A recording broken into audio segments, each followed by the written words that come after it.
ভারত। পৃথিবীর বুকে ভারত এমন একটি রাষ্ট্র যেটা হচ্ছে সবচেয়ে ভীত জাতি।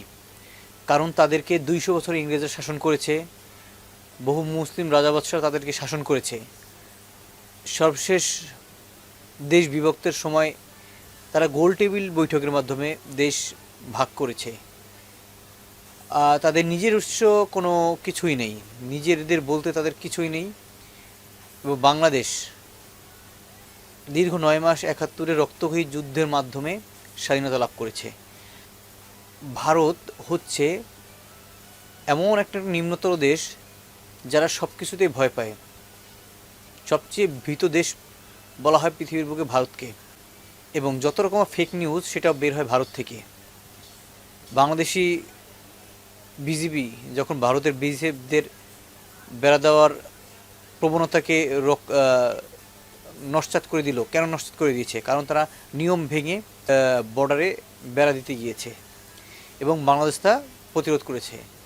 বিগত সরকারের আমলে কিন্তু এই প্রতিবাদটা কখনোই আমরা করতে দেখিনি।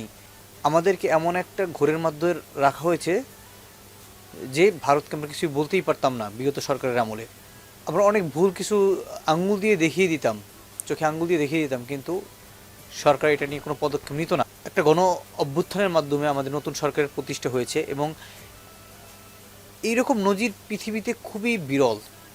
ইন্ডিয়া তারা এতটাই ছোট জাতি যে পাকিস্তানকে ভয় পাচ্ছে, চীনকে ভয় পাচ্ছে। প্রতিনিয়ত পাকিস্তান এবং চীনের সীমান্তে তারা নির্যাতিত হচ্ছে।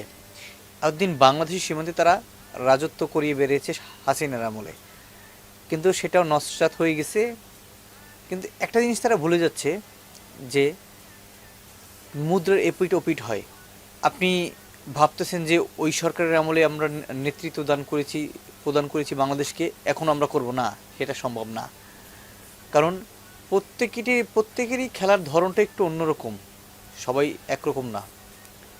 হাসিনা সবসময় চেয়েছিল ইন্ডিয়ার সাথে ঘনিষ্ঠ সম্পর্ক রাখতে, যে তাতে তার দেশে 12টা বাজুক, 14টা বাজুক বা 24টা বাজুক, তাতে তার কোনো আয় যায় না।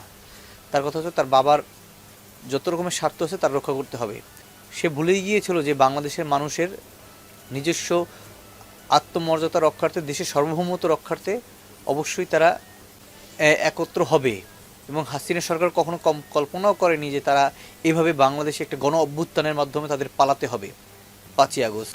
যাই হোক, আমি ইন্ডিয়াকে একটা কথাই বলতে চাই, আপনারা যেরকম আচরণ করবেন আমাদের কাছ থেকে ঠিক সেরকম আচরণই পাবেন। ভালো করলে ভালো, খারাপ করলে খারাপ, কারণ ছাড় দিয়ে কোনো কথা হবে না।